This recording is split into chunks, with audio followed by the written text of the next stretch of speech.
At the Global Systems Division, we have tools that assist the forecaster in the end-to-end forecast process from days before the event, leading up to the event, during the event, and then after the event. And we also have tools that help us explain to the public about the weather events, about what we do at GSD, and about the Earth system itself.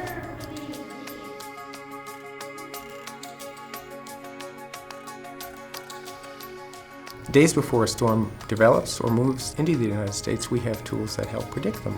And the first line of defense we have in this process is to look at our global models, which give us the longest lead times. So a model like the FIM allows us to look out 14 days, and that starts to tell us that something might be coming in the near future.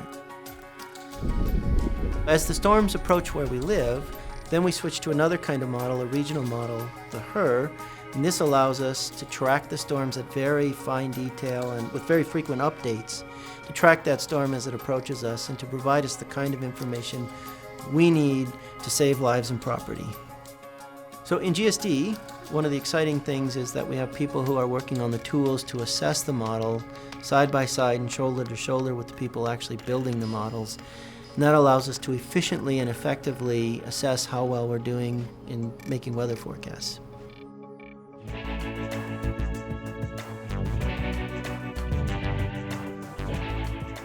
Once a weather event is in progress, tools we have developed help the forecaster issue watches and warnings.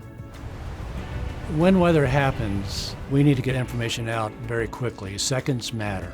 And what we have to do is make sure that that information is available to the forecasters very, very quickly so they can make their decisions very, very quickly.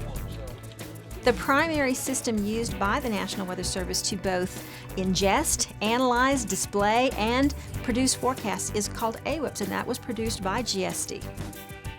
We did the original prototype as a proof of concept for the National Weather Service back in the 1980s. And since then, we've continued the development of AWIPS. Hazard Services is taking 3 operational AWIPS programs, one that deals with the tornadoes and severe weather, one that deals with hydrology, and one that deals with longer-term forecast hazards, and put them all into one program.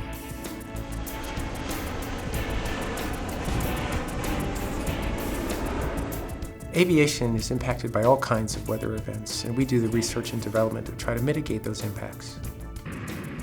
What we do provides more information about the quality of aviation weather forecast products that are being used to ultimately manage air traffic.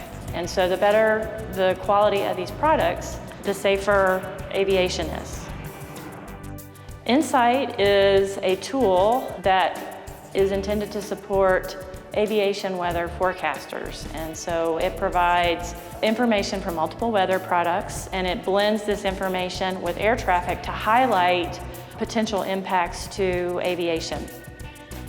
The NOAA mission is to protect lives and property, but we're also part of the Department of Commerce, and so there's an economic interest as well.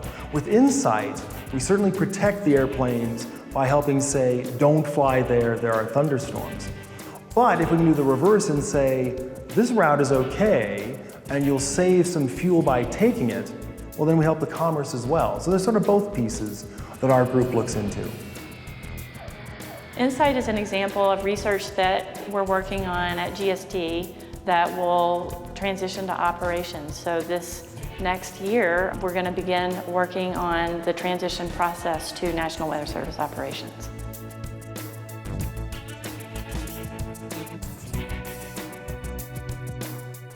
After particularly hazardous and high-impact events, we have tools that we use to educate the public about these events. Educating people using science on a sphere is so much more captivating than using a typical PowerPoint or graph presentation.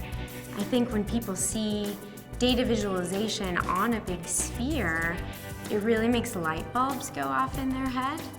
It's like all of a sudden they understand that Earth is a system, nothing's getting in or out.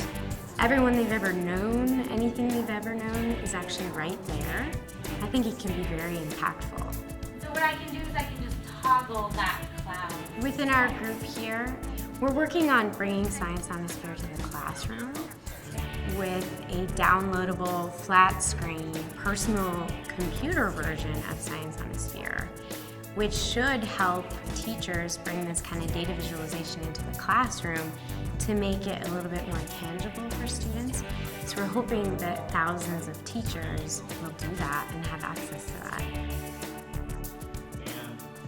Examining data in science is a fundamental practice, and environmental science in particular requires the understanding of data in order to motivate people to lessen their impact or lessen their contribution to the impact on Earth. We have people working on tools like the NOAA Earth Information System, NEIS, that allows us to take all these vast amounts of data we produce and condense them into this world, like the real world. It's a sphere, and we can turn it around and look at it and compare it to other models and compare it to observations. It's an important tool we have in actually assessing how well our models are producing weather forecasts.